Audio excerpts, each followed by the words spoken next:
When I was about 12 years old, I wanted to go biking with my friends, and just as I was leaving the backyard, my dad stopped me and he said, "Son, you have to put on a helmet." And I said, "Dad, my friends aren't wearing a helmet. Why do I have to wear a helmet? It looks super lame." But he insisted and we fought about it. I yelled at him, he yelled at me, and finally, of course, he wins and I say, "Fine, I'll put on the stupid helmet." Within 2 revolutions of me driving out my driveway, I fall to my left side and my head hits the corner of a rock and my helmet splits in 2.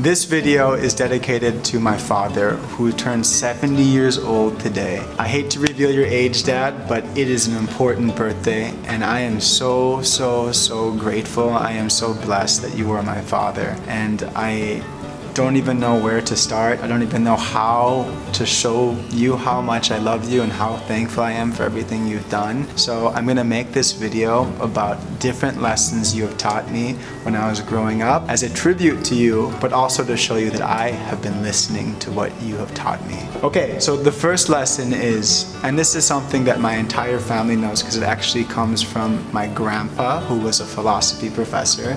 He says, "You cannot make a boy good by making him happy, but you can make him happy by making him good."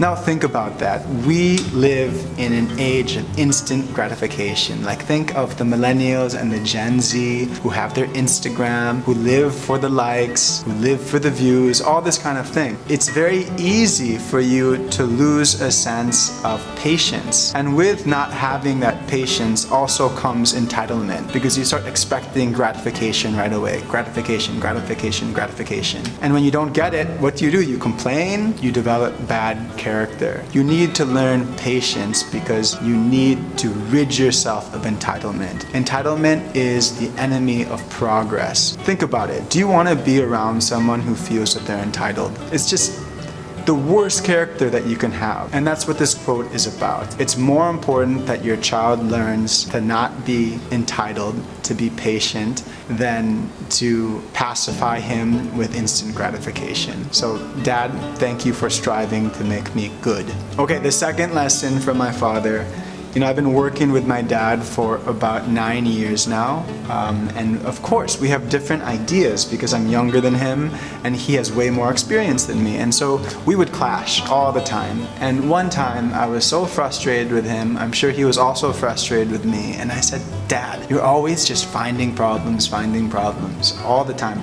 It seems that all you do is find problems and you're never contented. So is that your secret? Do you need to be discontented in order to strive?" And he answered me very wisely, said, "Son, the contentment comes from the striving." In other words, life is about the journey. It's not about the result. And this actually leads to something that my dad has taught me. He says, making money is not your job. Your job is to do a good job. Money is just a byproduct of doing a good job. And it's so true. More important is that you actually have a mission and a vision and an objective, and you try to meet those objectives. The money portion happens as a result of you doing a good job. So he always tells me that it can never be the only objective to make money because it's not a big enough calling, it's not a big enough purpose. So speaking of purpose, this leads to my next lesson from my father. My dad realized that everyone has it all wrong, and if you ask anyone in my company, they know these 3 words: be, do, and have. Most people have it completely backwards. Most people think you need to do the job, show up, work hard so that you can have things, have money, have the girlfriend, have everything that you aspire to have in life. And once you have those things, you can be the person that you want to be. And my dad says that's completely wrong. It starts with being the right person first. It starts with having the right attitude, having the right values. And then you do, and then you have. And that way, your happiness and your sense of purpose do not depend on happenings. It doesn't matter what happens after. For as long as you have the right attitude, then you are in the right place mentally to take on any kind of a job. Okay, my last one is kind of a funny story about my dad And he says this: you are in the little things what you are in the big things. And I have never noticed this more even recently. Before COVID, we went to see a movie with my family, and my dad went to the bathroom. He came back with popcorn. When he came back with popcorn, he had his phone out and he was looking at the receipt, and I was like, Dad, put your phone away. And on the way back out, he went back to the concession stand and he argued with the concession, saying that they gave him a 20% discount off of his popcorn, but they didn't remove the 12% VAT. Now this equates to like less than 5 pesos.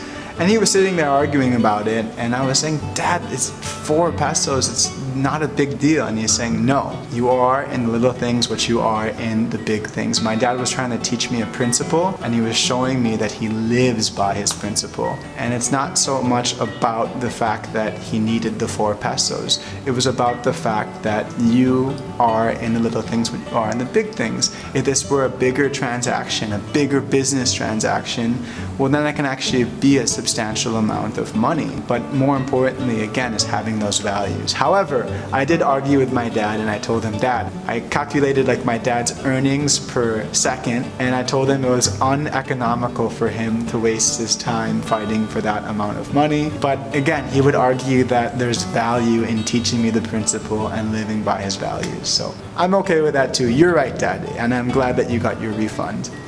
Okay, that's like 5 of many lessons my dad has taught me. So I'm going to address this to you now, Dad. I just want to say how thankful I am for everything that you have done for me. You have been an incredible inspiration, not just to me, but to everyone who has worked with you, everyone that you have touched. And I thank you so much.